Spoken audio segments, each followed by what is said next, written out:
I have to admit, I'm very excited about the fact that December 3rd and 4th, I get to announce the National Finals Breakaway Roping, the Wrangler National Finals Breakaway Roping. One of the ladies we'll be talking about is Maddy Deerman from New Mexico, who was joining us and qualifies for her first National Finals of Breakaway Roping. Maddy, thank you for your time.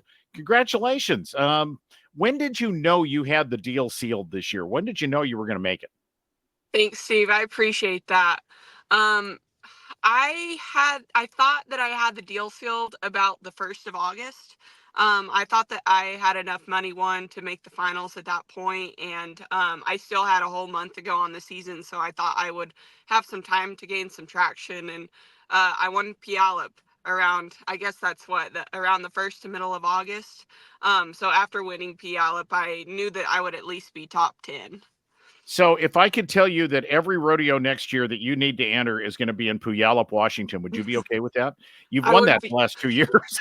Yeah, yeah, I would be just fine with that. Plus, it's beautiful weather and beautiful country up there. Yeah, it really is. Let me kind of get a little feeling for you. I want to kind of do the let's go through Maddie's life thing here for just a minute, if you don't mind. Mhm. Your story and your journey to the breakaway finals, I think, is at least a little bit unique in terms of what you've done the last couple of years and your focus. And do you feel like I'm right in saying that? Definitely. Most breakaway ropers, at least pro breakaway ropers, they're just roping. That's their only job. And my past 5 years roping I don't want to say that it's been secondhand for me, but it hasn't been my priority. I have been in school for the past 6 years, and roping just came second to school. I always was chasing my degree, and I knew that I would put my education before roping, and luckily I was just able to make time for roping as well. And it just so happened that I graduated, I got my master's in geoscience, and I did have a job um offer. I was going to take that job offer up until August. When I saw that Rodeon was going so well and I was Yeah. making such a living with a rope, I decided not to take that job offer. And right now I'm stepping into the full-time breakaway roper swing, where the only thing I'm doing is roping. I'm only focusing on my roping. So I started out very unique when I started pro rodeoing, but I guess I'm kind of morphing into the usual breakaway roper now. Um, you are a petroleum geologist. Have I got that right? Correct. What does that mean? So basically, my job duties as a petroleum geologist would be to use well logs, use equipment to try to find the best places to drill, and I would also be looking at cuttings that came out of the well to make sure we were in the right formation, and using other equipment to make sure we're drilling in the right place, basically. I remember, I think it was Coeur d'Alene, Idaho, Maddie. You were entered in the rodeo. I think it was Coeur d'Alene. Hmm. If you weren't entered in Coeur d'Alene, correct me because I know I've got the wrong rodeo. But you roped, and I was kind of doing a quick biography on your story. And I do confess, at one point, I said to the rodeo clown, I said, okay, she's got a master's degree in petroleum geology. I think that means she's way smarter than both of us combined. You have focused on that. You finished 21st in the world standings last year in 2023. You only went to 18 rodeos. I mean, last year that was your full focus, right? Your was school and that potential career and all of that. Right. Last year, the biggest thing that kept me from going to more than 21 rodeos was an internship. In this field, in petroleum geology, it's really hard to land a good job without an internship. And so I knocked that internship out last summer, where I did those things that I mentioned to you earlier. And it was a Monday through Friday, 8 to 5 job. And I only had the weekends off, only the weekends to go to rodeos. And Mm. so that kept me out of rodeoing a whole bunch, but luckily I got some time off to go to the NFR Open and get my big win there. Yeah, which got you into Puyallup, which got you into Sioux Falls. Correct. You went back this year. You only went to 61 rodeos this year. I looked at the standings real quick, and Martha Angeloni, just ahead of you in the number 6 spot, went to 92, and right behind you, Danielle Lohman went to 77. Kendall Pearson went to 97. You will go to your first NFR having gone to the fewest rodeos of any of the top 15 breakaway ropers. So I've heard that the best way to rodeo is to go to the least amount and win the most. So Yeah. I'm hoping I can keep doing that. But so I set a hard goal for myself at the beginning of the year with my rodeo journey, that I was not going to stress myself out driving everywhere, going to every single rodeo.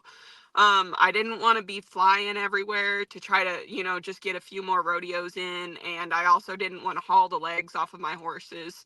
And so this summer, I just, I went to what was easy and what was practical and made sense. And I think I can attribute a lot of my lower rodeo count to that. But also, in the first part of the season in the spring, I was still in grad school. During the California run, I was defending my thesis, so I didn't get to Mm. go to any California rodeos at all. So I think I'll be able to get to a few more next year, but I'm still not going to try to drive everywhere. I can't imagine that the career side of your life is not gonna, I'm probably gonna sound a little bit like your mom right here, but, that at some point, that petroleum geology degree is not gonna be put to work. I mean, at some point, there will be a time when you'll go to work. Yeah, I mean, I don't plan on doing this forever. I don't know if I could do it forever with Mm. all the driving that we do and all of the uncertainty. I'll be honest, I like to have a schedule. But anyways, I mean, I plan to do this for as long as I'm successful at it, and I definitely want to go back into that field after. It wasn't just a degree that I got because I wanted to make money or whatever with it. I truly enjoyed it.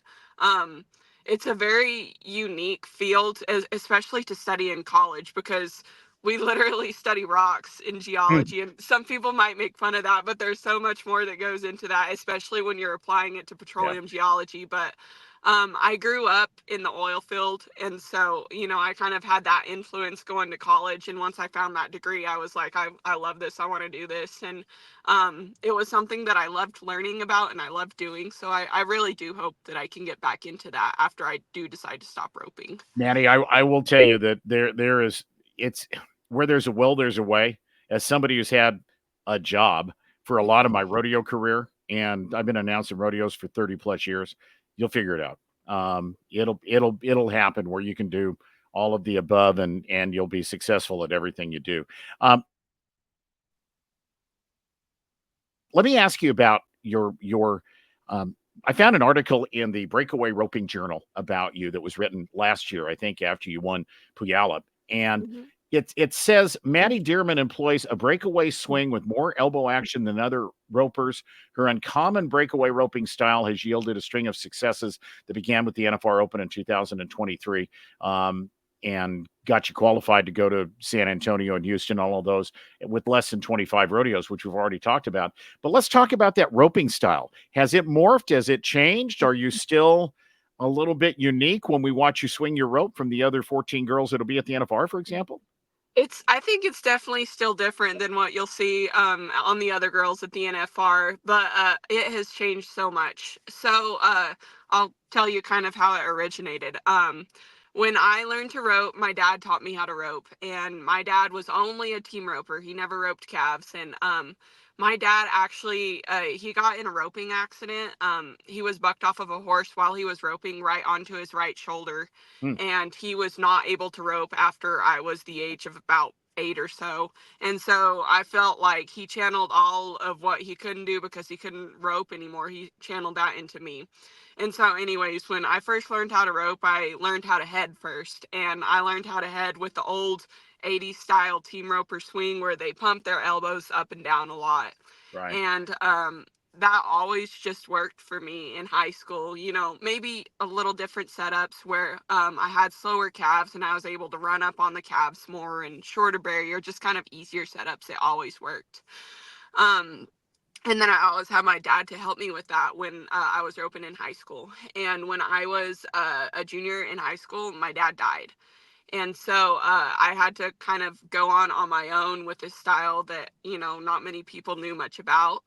Um, and when I got to college, I kind of had a shocking moment where I got in a huge slump. I missed a lot of calves in the college rodeos and kind of had a hard time adjusting. And I had gone to Texas in high school as well.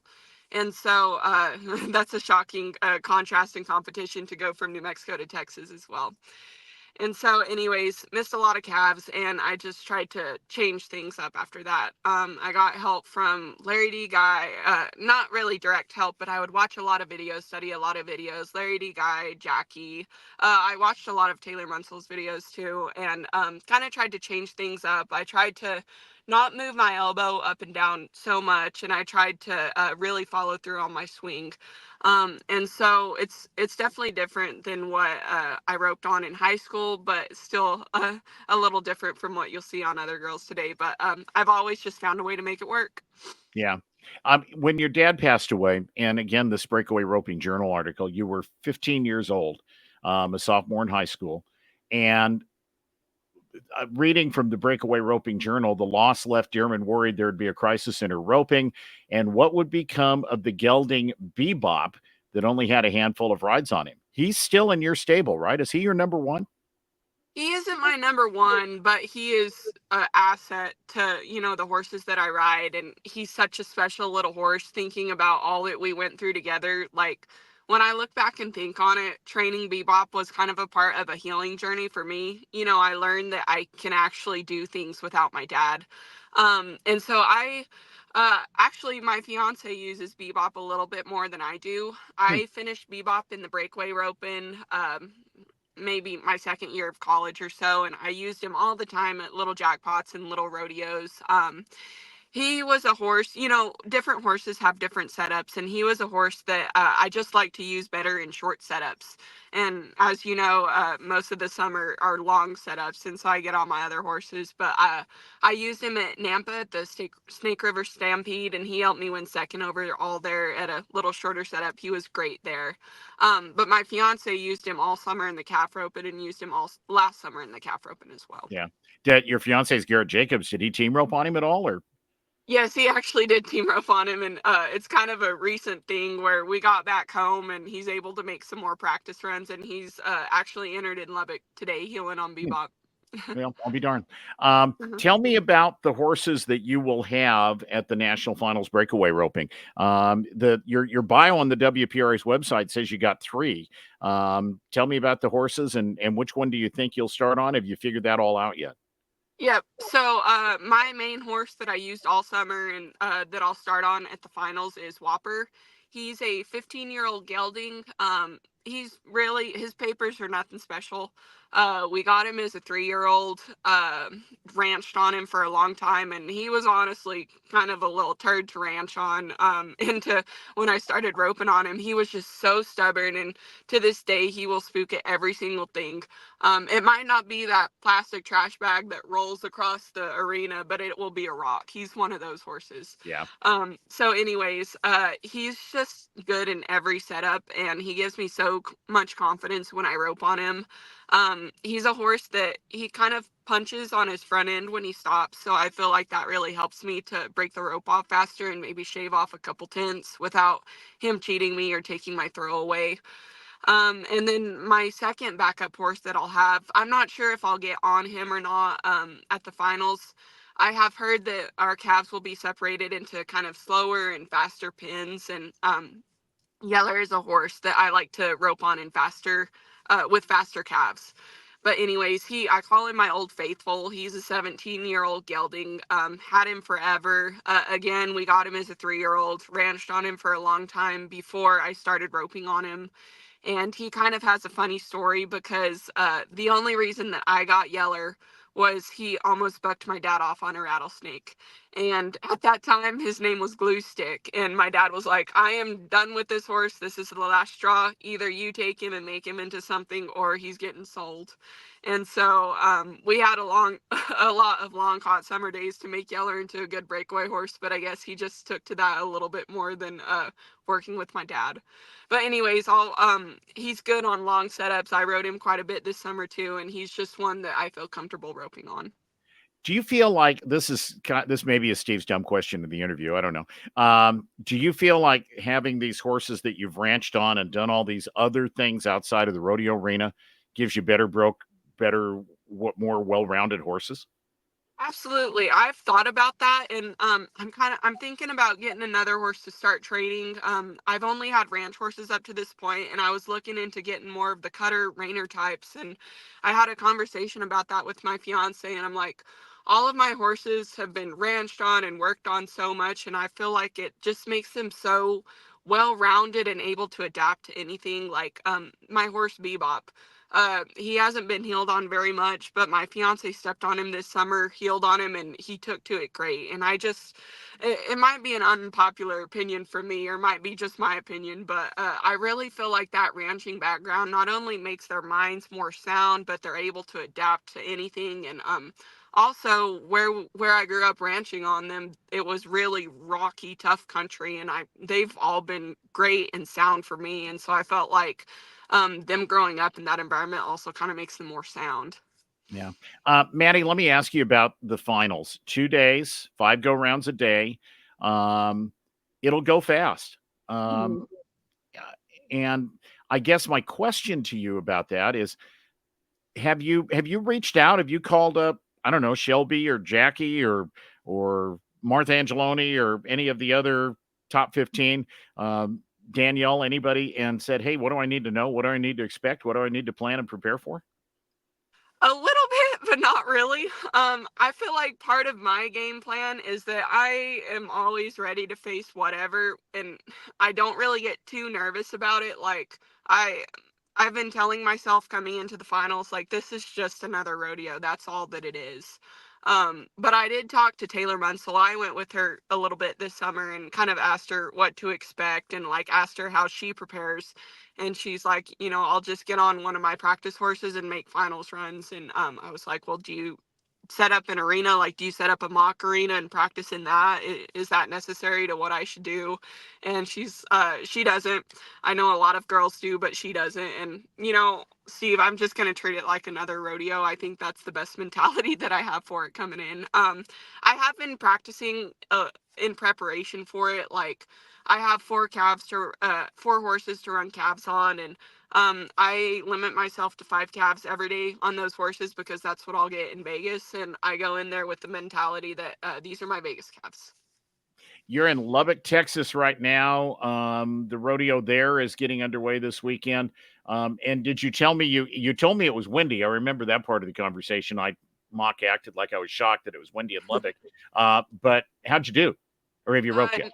No good in Lubbock. It was no good for me. I want to say it was the wind, but it probably wasn't the wind. But yeah, it blew hard yesterday, and it blew dust all over the place. I'll blame the wind. Why not? So between now and we're just a little over a month away, you say you're going to treat it just like another rodeo. Are there some other events you're going to enter? Or are there some things what's the next month look like for you, Maddie, as you get ready to go on and compete? You just told me you're going to treat it like another rodeo. Now I'm asking, okay, what special things are you going to do? But what's the next month look like for you? Honestly, it's kind of slow. Up until the Kimes Ranch Breakaway, which is right at the end of November before the finals, on the way to the finals. In Um, Arizona? yeah, but before I leave for the Kimes Ranch Breakaway, uh, there's not a whole lot major on the schedule. I do plan on entering the North Side Rodeo at the Stockyards. I feel like that would be a good mock NFR run for me. I know a lot of guys do that before they Yeah. actually go to the Thomas and Mack, and I know the arena won't quite be the same, but I'm a believer that any runs I can get under my belt in competition are beneficial. And so I think those are the only rodeos I have until then. I'll enter some jackpots. Jackpots help me get some confidence, just get some catches elsewhere besides home. And that's about it. I guess I just get to kind of stay at home and make sure I'm doing everything correct in between. There's quite a bit of money available for breakaway ropers starting Thanksgiving weekend with Chris Neal's big roping in Arizona and continuing on through not just the national finals breakaway roping, but then there are some big breakaway ropings that will take place in Las Vegas after you get done with the NFR. You can enter any of those? Yes, for sure. I have never entered any of the Vegas ropings because I've always been taking finals at that time, and Yeah. it's kind of funny. I told myself that I wouldn't go out to Vegas and enter those ropings unless I was in the finals, and so now I got to stick to my word and enter those jackpots now that I'm out there. Um, how proud would your dad be to see you qualified, getting onto this rodeo?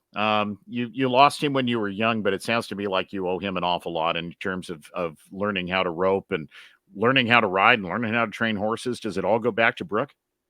Yes, it does. I mean, if without him, I may not have even been a breakaway roper, may not have even rode horses. It's kind of hard to think about because at the point when he died, breakaway was not even talked about being put in pro rodeos, and the last stage for breakaway roping was college rodeo, Yeah. and you know I can see a good side, like I can see a positive from his death because me and him had made plans that I was going to go to school just in New Mexico, close to home, so that I could go back and forth and practice with him and still get his wisdom while in college. But because of his death, I took a step. Actually, Joe Beaver had reached out to me after his death and told me to come to Huntsville to Sam Houston to college. And so after his death, I took that step and I went to Sam Houston, and I ended up in Stephenville after that. And I really feel like part of my roping journey has been so well because I moved to Texas and I competed against all of these tough girls, and I knew that I had what it took. But Yeah. yeah, he would be so proud of me, and I know that I'll have an angel on my shoulder at the finals. If I ever get to speak to like my old high school, their graduating class one year or something, one of the things I'm going to tell them is go ahead, make all the plans you want to make, but be ready for them to change, because you never know when life is going to throw you a curveball. And if you're smart, you'll figure out a way to take advantage of it, and you did. And boy, you had the right guy in your corner with Joe B. Yeah, yeah. Every time someone asks me who you look up to in life, I always say Joe B because he was such a rock for me at that moment. I really feel like he might have been the reason I took that step and went out to college in Texas. And I'm so thankful for that. And I know that he has been a rock for so many other people. And I totally agree with you. Just do the hard things because Yeah. you're going to be thankful that you did them later in life. Yeah. Maddie, I so appreciate your time. I've kept you longer than I asked you for, but it's been fun hearing your story. And I know Bob Tallman and I can't wait to brag about you for 10 go rounds in 2 days in Las Vegas, December 3rd and 4th. And good luck and be safe in between. Thank you. I'm excited and excited to see y'all out there.